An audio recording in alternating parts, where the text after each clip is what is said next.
একটি হাঁসের অপরাধীর গল্প। হ্যালো এভরিওয়ান, আসসালামু আলাইকুম। কেমন আছেন সবাই? আশা করি ভালোই আছেন। আলহামদুলিল্লাহ, আমিও ভালো আছি আপনাদের দয়ায়। তো কিছুদিন আগে আমার বড় বোনের বাসায় গিয়েছিলাম। তো ওর গ্রামের বাড়িতে একটা খামার করেছে, সেখানে অনেকগুলো হাঁস মুরগি পালন করে। তো সেগুলোই দেখতেছিলাম। তো এই পাশটাতে রেখেছে কিছুটা, যেগুলো ছোট ছোট হাঁসের বাচ্চা, সেগুলো আলাদা রেখেছে। আরেক পাশে ক্যারেটের মধ্যে রেখেছে, যেগুলো দিয়ে ডিম থেকে বাচ্চা ফোটাবে। এই যে মা হাঁস বসে আছে। তো এখানে একটা পুরুষ হাঁস অনেকগুলো ডিম খেয়ে ফেলছে। তো পুরুষ হাঁসটার অপরাধের কারণে ওকে দেওয়া হচ্ছে মৃত্যুদণ্ড। হ্যাঁ, মৃত্যুদণ্ড, ওকে জবাই করা হবে। তো এই হাঁসটার মতোই আমরা মানুষরাও যদি ছোট ছোট অপরাধের জন্য বড় বড় শাস্তি পেতে হতো, তাহলে হয়তো বা আমরা এই অপরাধ থেকে নিজেকে দূরে রাখতাম। মানুষ আমরা অনেক বড় ধরনের অন্যায় করে যাই, কিন্তু আমাদের কিন্তু কোনো শাস্তি হয় না। অবশেষে হাঁসটাকে জবাই করে ফেলা হলো। তো এখন আমরা হাঁসটাকে নিয়ে সোজা চলে যাব ছাদের উপরে। তো এটাকে আমরা সবাই এখানে বসে পরিষ্কার করে নেব। তার এক পাশে আমার বোন গরম পানি বসিয়ে দিয়েছে।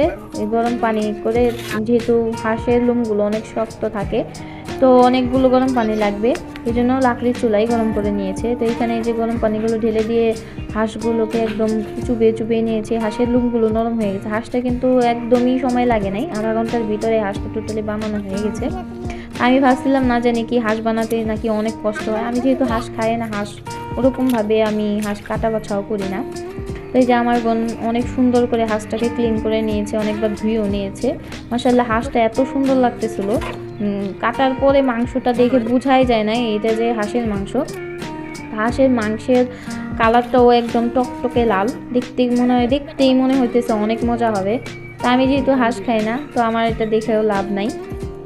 তো আপনারা যারা হাঁস খান, তাদের কাছে হয়তো বা দেখে লোভ লাগতেছে। কার কার দেখে লোভ লাগতেছে আমার কমেন্ট বক্সে কমেন্টস করে জানাবেন। আর হাঁসটার শাস্তি স্বরূপ আজকে হাঁসটাকে মাংসে পরিণত করেছে।